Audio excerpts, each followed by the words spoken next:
Hi, Mr. Booher here for the fifth part and final segment for week 5 on gravity.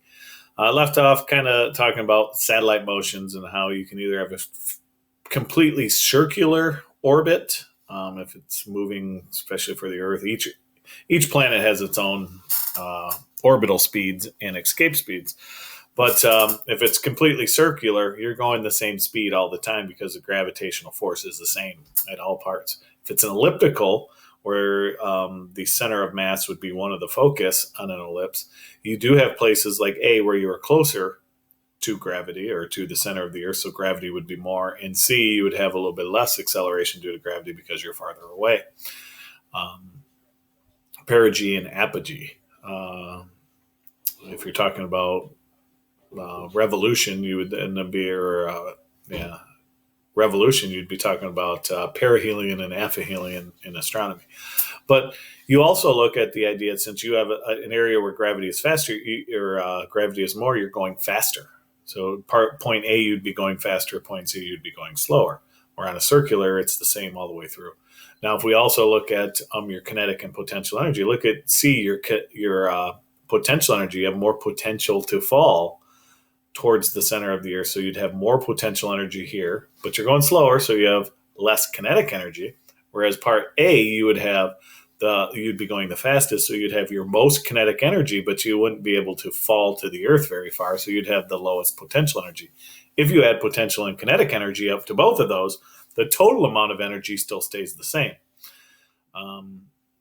So they'll ask you questions like greatest speed, least speed, most potential energy, least potential energy, and so on. As these ones are saying, the same for circular motion, both speed and potential and kinetic energy.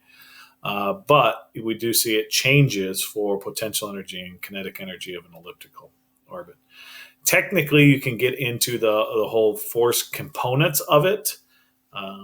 Notice this looks like projectile motions that we were talking about, because that's ultimately what it is. You're just projectile going all the way around. I'm not going to have you get into the vector part of it. Just be able to know where speeds are the greatest, potential energy, kinetic energy, and all that changes throughout circular and elliptical. And also back on the first part that we talked about, knowing universal law of gravitation and be able to do some calculations with that. Escape speeds.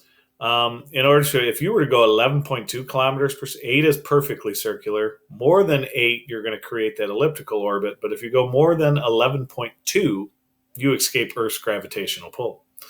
And it's called an escape speed because the Earth's gravitational pull will not pull you back down to create that elliptical orbit. Each planet, based on how much gravity in their masses and distance from the center, their radiuses, will then change and have different escape speeds. I'm not going to have you know as much. There's some interesting facts that you can look up, how much it takes, how much energy it takes to get up to those speeds. It talks a little bit about some of our satellites that we have sent out to the outer edges of the solar system and beyond, and how much it took to be able to do that. But yeah, just have different masses, radiuses, and different escape speeds. Obviously, to leave our solar system, it creates a much faster speed to be able to escape our solar system. But like I said, be able to know the stuff about the satellite motion, circular and elliptical, be able to know universal law of gravitation. Any questions, feel free to email mark.boer@addisonschools.us. And don't forget to look at all the videos and the full PowerPoints, and we will see you next week.